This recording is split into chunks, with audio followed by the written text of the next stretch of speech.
You can't kill proof. A couple of videos ago, I talked about the story of Lazarus and how Jesus had raised Lazarus from the dead. And this is going to be the events that happened after that. In John chapter 11, verses 45 to 47, it says, "Therefore, many of the Jews who had come to visit Mary and had seen what Jesus did believed in him. But some of them went to the Pharisees and told them what Jesus had done. Then the chief priests and the Pharisees called a meeting of the Sanhedrin. 'What are we accomplishing?' they asked. 'Here is this man performing many signs.'"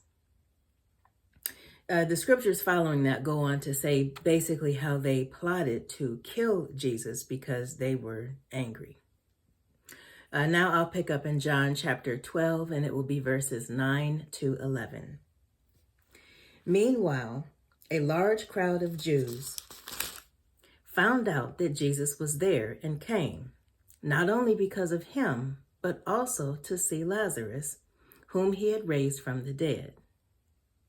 So the chief priests made plans to kill Lazarus as well. For on account of him, many of the Jews were going over to Jesus and believing in him." Oh, I wasn't supposed to read 12, but I didn't read 12, but I was just looking at it.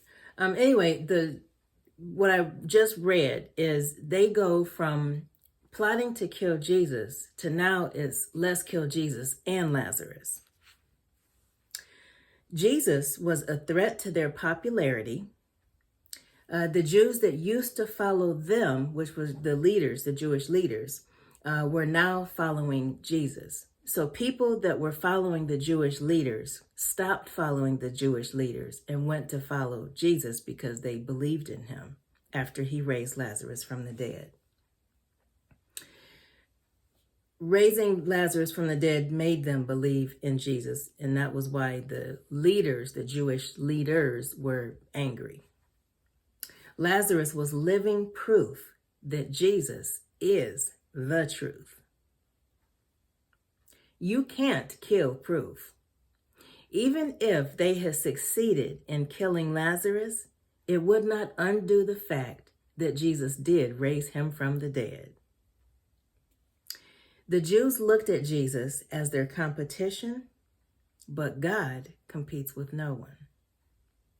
My encouraging scripture is going to be in Deuteronomy chapter 32, and it will be verse 39.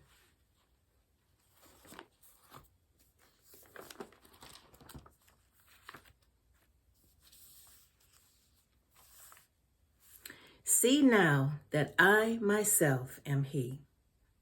There is no God besides me. I put to death and I bring to life. I have wounded and I will heal, and no one can deliver out of my hand."